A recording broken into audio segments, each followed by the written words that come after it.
This is Ranjini Suman Kumar, the woman in the middle. She comes from the country of Fiji.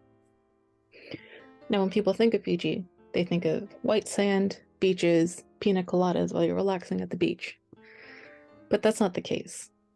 Fiji is a country that suffers incredible gender inequality, poverty, and poor health among the population.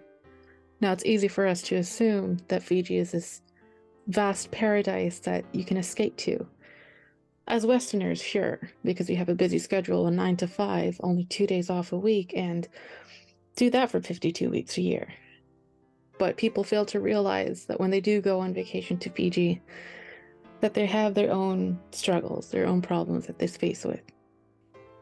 Mrs. Kumar needed a way out, and so she chose Canada, to settle in Canada.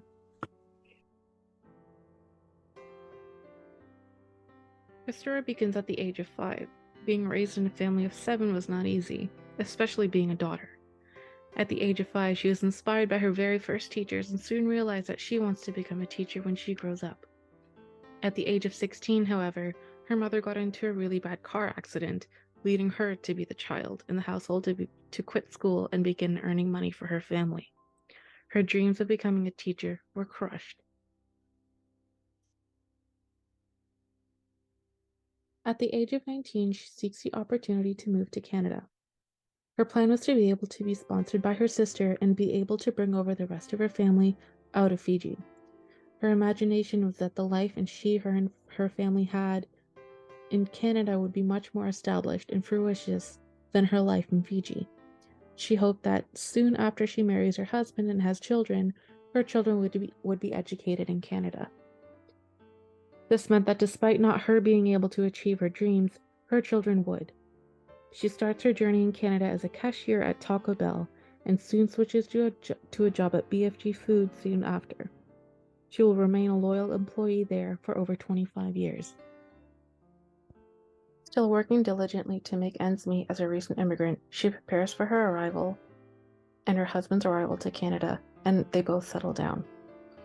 Soon after, she gives birth to her first daughter, Ashley Kumar, and is trampled with her balancing her work schedule and her newborn baby.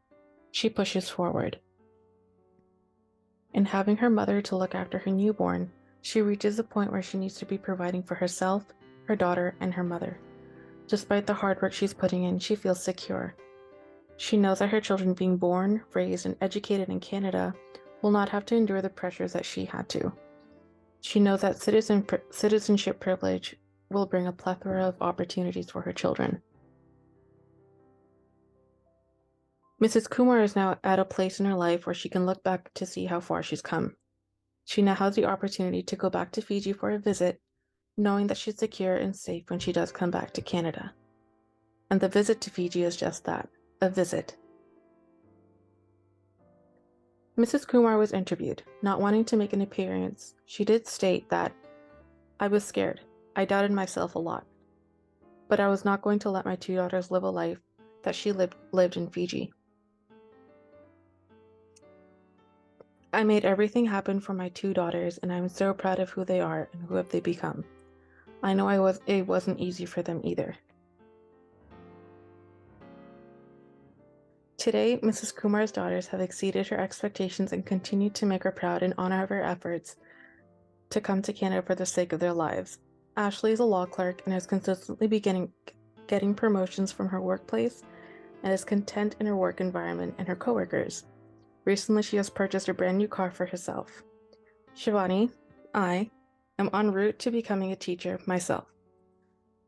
Although it is an honor to my mom and her wishes as a child when she wanted to become a teacher, I know that the privileges that I was given, I can give back and provide a safe space for students as well. An experience that my mother had also experienced. To this day, Mrs. Kumar still works at Treehouse Companies and awaits a vacation to Honolulu, gifted by her 2 daughters this coming summer.